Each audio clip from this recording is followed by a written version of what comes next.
Hello learners, welcome to half hour study. Dear learners, आज की class में जो ट्रांसलेशन की सीरीज है, इसमें जो बात होगी, तो आपने देखा होगा कि जो पहली क्लास थी डे 1 की, आज डे 2 है। तो इसमें मैंने बात किया था कि जो आपके ट्रांसलेशन है, तो मैंने एकदम बेसिक से लिया है, मीन्स प्रेजेंट टेंस। तो आपको बताया था सेंटेंस क्या होते हैं प्रेजेंट टेंस में, ओनली अफर्मेटिव बताया था। आज बात करेंगे इसका जो नेक्स्ट पार्ट होगा वो क्या होगा, नेगेटिव की। तो आज हम देखेंगे नेगेटिव जो सेंटेंस होते हैं, मीन्स ट्रांसलेशन में हिंदी में लिखे होते हैं, उनको इंग्लिश में बिल्कुल 100% एक्यूरेसी के साथ कैसे कन्वर्ट करें। तो आज बात होगी नेगेटिव सेंटेंस की। तो जैसे लास्ट क्लास में हम लोगों ने देखा था कि वहाँ भी रूल्स, आपको मैं जो बता रहा हूँ रूल्स वाले मेथड बता रहा हूँ कि कोई भी सेंटेंस का रीअरेंजमेंट होता है तो वो रूल्स के अकॉर्डिंग करते हैं। मीन्स आपको अगर ये मालूम हो कि हाँ पहले कौन सा सेंटेंस में सब्जेक्ट आता है, वर्ब आता है या ऑब्जेक्ट आता है, या कौन सा चीज सब्जेक्ट होती है, अगर ये आपने फाइंड आउट कर लिया तो आप कोई भी इंग्लिश का ट्रांसलेशन होगा इजी से बना पाएंगे। तो आज बात हो रही है नेगेटिव सेंटेंस की। तो इसका हम रूल देखते हैं। तो इसमें भी वही होता है कि सबसे पहले आपको जो हिंदी में लिखा होगा उसकी इंग्लिश बनानी है, तो उसका सब्जेक्ट फाइंड आउट करना होगा। उसके बाद हम क्या करेंगे, प्रेजेंट टेंस है तो हेल्पिंग वर्ब आपको पता है इज आर एम आती है, वो लिखनी होगी सब्जेक्ट के अकॉर्डिंग। एंड इसके बाद फिर आपको नॉट यूज करना होगा। ओके, लास्ट में आपका क्या आ जाएगा, ऑब्जेक्ट आ जाएगा। इस तरीके से अगर आप इस रूल को फॉलो करके लिखेंगे तो आपका जो नेगेटिव सेंटेंस है बहुत ही अच्छे से बिल्कुल 100% एक्यूरेसी के साथ लिख जाएगा। ओके, तो नेगेटिव सेंटेंस का ये जो रूल है, मीन सब्जेक्ट पहले आता है, helping verb, not and object. Helping verb में आपको बता ही चुका हूं कि जो इज आर एम होता है, इज हमारा किसके साथ आता है, अगर सब्जेक्ट क्या हो, कि अगर आपका सब्जेक्ट ही सी इट या सिमिलर नेम हो तो आपका सब्जेक्ट में इज आ जाएगा। मीन सब्जेक्ट का जो हेल्पिंग वर्ब होगी इसमें इज आएगा। अगर आर की बात करता है तो आर किसके साथ आता है, यू वी दे या प्लूरल सब्जेक्ट के साथ। और एम किसके साथ आता है, ये तो फिक्स रहता है आपका, ऑलवेज आई के साथ ही आएगा। तो अब आइए देखते हैं इसका एक एग्जाम्पल तो और समझ में आएगा। जैसे लिखा है तुम अपने काम में मेहनती नहीं हो, तो यहाँ पर नहीं आ गया, इससे क्या पता चला ये कौन सा सेंटेंस है, नेगेटिव सेंटेंस है। ओके, तो यहाँ पर हम देखते हैं किसकी बात करें, तुम की। तो तुम हमारा क्या हो गया, सब्जेक्ट हो गया। तो याद रखना ये सारे सेंटेंस जो होते हैं नेगेटिव या अफर्मेटिव सारे असर्टिव होते हैं। तो इनमें 99% आपका चांस मिलेगा कि सब्जेक्ट ओपन ही होगा। मीन्स आप बहुत ही इजी वे में फाइंड आउट कर सकते हैं। 10% ऐसे सेंटेंस मिलते हैं जिसमें थोड़ा सब्जेक्ट जो होता है लॉन्ग हो जाता है, ठीक है। तो उस टाइप के भी आपको सेंटेंस यहाँ पर मिलेंगे। तो तुम हो गया, तो ये तुम हमारा क्या होता है, सब्जेक्ट होता है, हो गया। तो अब सब्जेक्ट के अकॉर्डिंग हेल्पिंग वर्ब आनी चाहिए। तो हेल्पिंग वर्ब हमारी क्या आ जाएगी, आर आ गई, इसलिए तुम के साथ आर आ गया। नॉट तो कंपलसरी है ये रूल के अकॉर्डिंग, तो नॉट हो जाएगा। इसके बाद सारा जो बचा ऑब्जेक्ट हो गया। Means you are not industrious in your work. और आपको ये याद रखना है लास्ट में फुल स्टॉप जरूर लगाना है, हिंदी होगा तो ये, और इंग्लिश में डॉट जरूर मेंशन करना है। आइए वन मोर एग्जांपल देखते हैं। भारत यूएन का सदस्य नहीं है। यूएन मतलब यूनाइटेड नेशन, संयुक्त राष्ट्र की बात कर रहा है, उसका सदस्य नहीं है। तो यहाँ पर बात किसकी हो रही, भारत की। तो भारत हमारा क्या हो गया, सब्जेक्ट हो गया। इसके बाद सब्जेक्ट हमारा क्या, इंडिया, एक ही तो है, सिंगुलर है, इसलिए क्या आ जाएगा, इज आ जाएगा। मीन्स इज हमारी क्या हो गई, हेल्पिंग वर्ब हो गई। इसके बाद नॉट तो आएगा ही आएगा। फिर क्या बचा, जो बचा सारा member of UN, member of United nation, तो वो क्या हो जाएगा, आपका ऑब्जेक्ट हो जाएगा।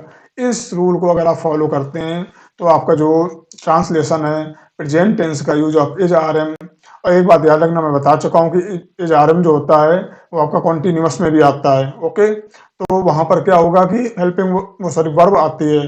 तो मैंने पहले ही डे जो बता दिया था, जिसने ना देखा हो तो जरूर वीडियो देखिएगा, फर्स्ट डे वाला।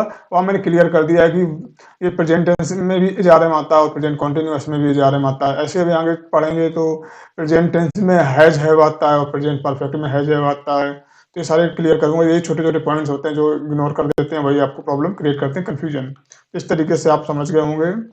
अगर इसको ना समझ में आए तो आप इसको एक बार क्या है बैक क्लास करके देख सकते हैं। ओके, अब जैसे मैं एग्जांपल लेता हूँ, माँ इस समय घर में नहीं है। तो बात किसकी हो रही है, मम्मी की, मीन्स मदर की। तो मदर हमारा क्या हो गया, सब्जेक्ट हो गया। अब मदर के अकॉर्डिंग क्या आ जाएगा, इज आ जाएगा। तो मदर इज नॉट, आया समझ में। मीन्स मदर हमारा सब्जेक्ट हो गया, इज आ जाएगा, हेल्पिंग वर्ब हो जाएगा। बाकी जो बचा सारा ऑब्जेक्ट हो जाएगा। तो क्या हो जाएगा, the mother is not in the house at this time. Okay, आइए नेक्स्ट देखते हैं। एक झूठा आदमी कभी भी विश्वसनीय नहीं होता है। ये बहुत बड़ा आपको दिख रहा होगा सेंटेंस, इसको बनाने में क्या करें। तो यहाँ पर देखा जाए सब्जेक्ट पहले से फाइंड आउट करना है। तो इसमें क्या हुआ कि जो ये एक झूठा आदमी, इस पूरी बात क्या हो रही है, आदमी की बात हो रही है, तो आदमी के पहले उसको एडजेक्टिव ऐड कर दिया गया है, तो उसकी क्वालिटी बता दी गई है, तो कैसा है, झूठा है, तो क्या हो जाएगा, अ लायर मैन हो जाएगा। ठीक है, इसके बाद ये क्या हुआ, एक आदमी है तो इज आ जाएगा, a liar man is never, कभी नहीं की क्या होती है, नेवर होती है, विश्वसनीय मतलब रिलायबल, तो a liar man is never reliable, ये आपका हो जाएगा, एक झूठा आदमी कभी विश्वसनीय नहीं होता है। हम इतने लापरवाह कभी नहीं हैं। अब यहाँ क्या सब्जेक्ट आया, हम, तो हम के साथ क्या आता है, मीन्स हम की इंग्लिश होती है वी, तो वी के साथ आर आ जाता है, तो क्या हो जाएगा, वी आर नॉट, क्योंकि नॉट तो हर जगह मेंशन होना है हेल्पिंग वर्ब के बाद, तो वी आर नॉट।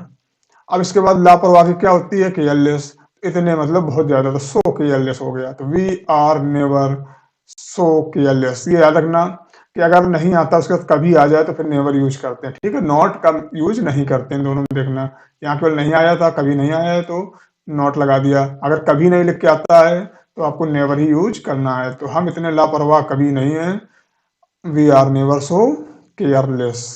ओके, मैं तुम्हारा कोई दुश्मन नहीं हूं, तो यहाँ मैं आ गया, मैं मतलब सब्जेक्ट हो गया, मैं के साथ क्या आएगा, आई आ जाएगा, तो आई के साथ क्या आता है, एम, तो I am not an enemy to you, means मैं तुम्हारा कोई दुश्मन नहीं हूं, तो क्या बन जाएगा, I am not enemy to you. अब आइए नेक्स्ट एग्जांपल देखते हैं। आतंकवाद किसी भी समाज के लिए कभी भी अच्छे नहीं होते हैं। कितना लॉन्ग सेंटेंस दिख रहा होगा, जब इसको हम बनाएंगे इंग्लिश में तो कितना छोटा बनेगा। यहाँ पर बात किसकी हो रही है, आतंकवाद की, तो सब्जेक्ट हमारा क्या हो गया, आतंकवाद मीन्स टेररिस्ट। ठीक है, अगर टेररिस्ट लिखोगे तो क्या हो जाएगा, टेररिस्ट मतलब आतंकवादी हैं बहुत सारे हैं, तो क्या आएगा, आर आ जाएगा, तो टेररिस्ट आर। अब यहाँ भी कभी नहीं आ गया, आ गया तो क्या हो जाएगा, never, terrorist are never good to any society. ये आपका बन गया ट्रांसलेशन। क्या, आतंकवाद किसी भी समाज के लिए कभी भी अच्छे नहीं होते हैं, यहाँ वैसे आतंकवादी होना चाहिए, terrorist are never good to any society. Okay, अब नेक्स्ट देखते हैं, मनुष्य अमर नहीं होता है, मीन्स जो इंसान है उसको कभी ना कभी मरना है, ऐसा नहीं कि वो कभी मरेगा नहीं, अमर नहीं होगा, मीन्स जो कभी ना मरे उसको बोलते हैं अमर, मीन्स इमोर्टल। ठीक है, तो यहाँ ह्यूमन की बात हो रही है, तो क्या हो जाएगा, man is not immortal. Okay, मनुष्य अमर नहीं होता है, इसकी इंग्लिश क्या हो जाएगी, मैन इज नॉट इमोर्टल। चमगादड़ पक्षी नहीं होते हैं, तो चमगादड़ पक्षी यहाँ दो दिख रहे हैं, बात किसकी हो रही है, चमगादड़ की, तो चमगादड़ हमारा क्या हो गया, सब्जेक्ट हो गया, तो चमगादड़ की क्या होती है, बैट, पक्षी की बर्ड, बैट आर, तो यहाँ पर होते लिखा है, क्या लिखा है, होते, तो मतलब क्यों, बहुत सारे चमगादड़ की बात हो रही है, मीन्स पूरा उनकी सोसाइटी, तो क्या हो जाएगा, बैट्स आर नॉट बर्ड।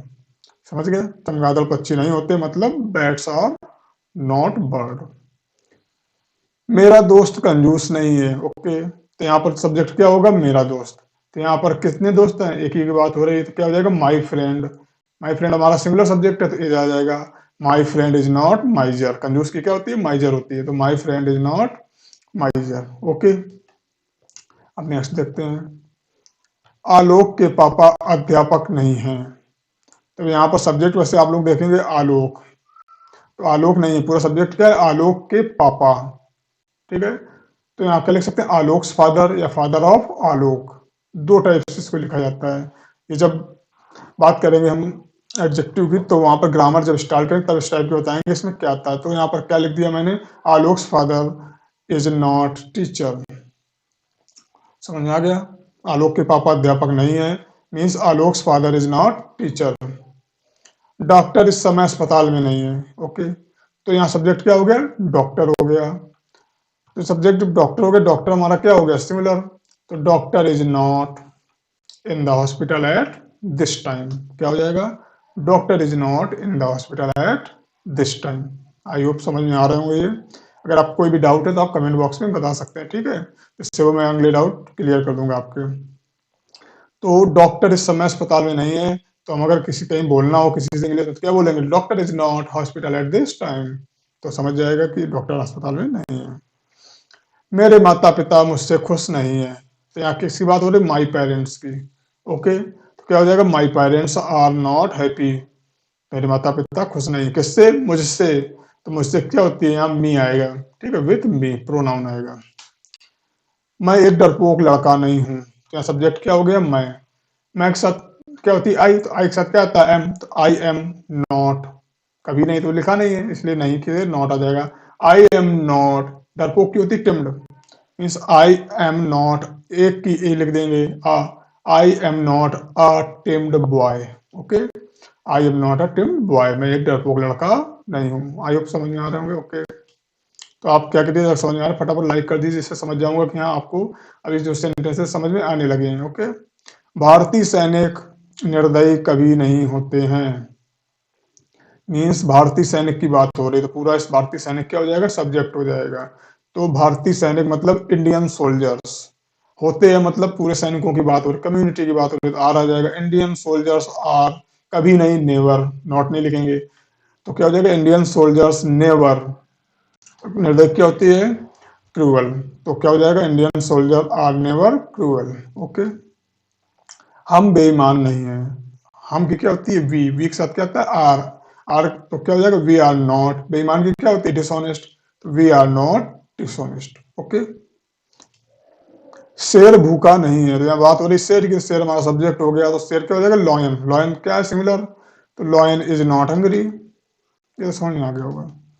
अब नेक्स्ट देखते हैं, वे मेरे सच्चे मित्र नहीं है, वे मीन्स दे, देख सकते क्या था, आर, तो दे आर नॉट सच्चे मित्र मतलब ट्रू फ्रेंड, तो मेरे की माई, तो क्या हो जाएगा, they are not my true friend, वे मेरे सच्चे मित्र नहीं है, they are not my true friend.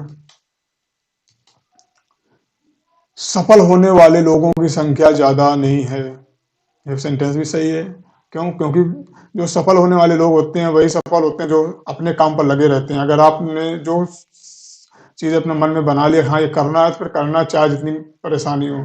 पर हम देखते हैं क्या है कि 99% लोग अपना काम स्टार्ट करते हैं, जहाँ डिफिकल्टीज आना प्रारंभ हो जाती हैं, चालू हो जाती है, तो क्या करते हैं, अपना वर्क है वहीं पर स्टॉप कर देते हैं, या किसी सजेशन दिया, किसी ने कुछ कह दिया तो वहां पर रुक जाते हैं। जैसे ट्रांसलेशन सीखने का है, तो आपने देखा वो ये तो आता है, चलो इसको हम क्या करते हैं, सीख जाएंगे, फिर उसके बाद वो काम छोड़ देते हैं तो नहीं सीखते हैं। अगर कोई भी चीज आती है, ट्रांसलेशन आते हैं, तो आप वीडियो को पॉज करिए, उसके इंग्लिश बना के देखिएगा, ओके। अगर आपको इंग्लिश बना लेते हैं, इसका मतलब क्या हुआ, आपको आता है, तो ऐसा नहीं कि सारे सेंटेंस मैं 100% कहता हूँ, आप सारे सेंटेंस नहीं बना सकते, जो इसमें अभी मैं ओनली आपको दिखा रहा हूँ। तो आप कुछ ना कुछ हर जगह सीखने को मिलता है, अगर आप सीखना चाहें। अगर आप सोचते हैं कि नहीं मैं इंटेलिजेंट हूँ, मैं वो कहते नहीं मैं बिल्कुल सब कुछ आता है, तो फिर आप कुछ नहीं कर सकते। तो इसका देखते हैं, सफल होने वाले लोगों की संख्या ज्यादा नहीं है, तो इसका आप लोग बना के दिखा सकते हैं। देखते हैं इसका, कमेंट बॉक्स में बनाइए कितने, कौन लिखता है इसका, वीडियो यहीं पे स्टॉप है, ओके। तो यहाँ बात हो रही सफल होने वाले लोगों की संख्या ज्यादा नहीं है, तो यहाँ पर देखा जाए तो सब्जेक्ट क्या है, ये सबसे मेन प्रॉब्लम आएगी, इसमें सब्जेक्ट नहीं समझ में आता ना। तो यहाँ बात पूरी हो रही सफल होने वाले लोगों की संख्या, means the number of successful people, क्या हो जाएगा, the number of successful person. अब क्या हुआ, यहाँ पर बहुत तो सारा सिमिलर हो गया, तो क्या आ जाएगा, इज नॉट लार्ज, देखा कितना हैवी सब्जेक्ट बन गया यहाँ पर। ऐसे ही फाइंड आउट आपको करना है। असफल होने पर दुख होना स्वाभाविक है, ये भी बात सही है कि अगर आप असफल होते हैं तो दुख होगा, पर उस असफलता को आपको, ऐसा होता है जो भी असफलता होती है हमको कुछ ना कुछ सिखाती है। जैसे हम देखें आइजैक न्यूटन या जितने भी साइंटिस्ट हुए, इन्होंने बहुत सारे एक्सपेरिमेंट करते रहते थे, उसमें ऐसा नहीं कि पहली बार में सारे सक्सेस हो गए, समझ गए। तो इसलिए इन लोगों ने हजारों एक्सपेरिमेंट कर देता, उनको एक फाइनल प्रोडक्ट आज मिल पाया जो इतना यूजफुल है। जैसे हम अभी डिवाइस की बात करें, आज स्मार्टफोन यूज करते हैं, तो उसके पहले क्या था, पहले टीवी आया, कितना बड़ा टीवी होता था, जिसके यहाँ भी पुराना अगर रखा मिलेगा, फिर उसके बाद उसकी क्या है, इसमें एक्सपेरिमेंट करते रहे करते उसकी साइज छोटी हो गई, आज हमारे हाथों में टीवी आ गया है। तो ये क्या है, सारा बहुत सारे जो अनसक्सेसफुल एक्सपेरिमेंट हुए उन्हीं से कुछ ना कुछ रिजल्ट जरूर मिलेगा। तो असफल होने पर, तो यहाँ क्या हुआ, फेल होने पर, तो it is nature to gloomy at failure, means यहाँ पर क्या होगा, सब्जेक्ट कुछ समझ में नहीं आ रहा, इसलिए हमने क्या किया, इट का यूज कर लिया, ठीक है।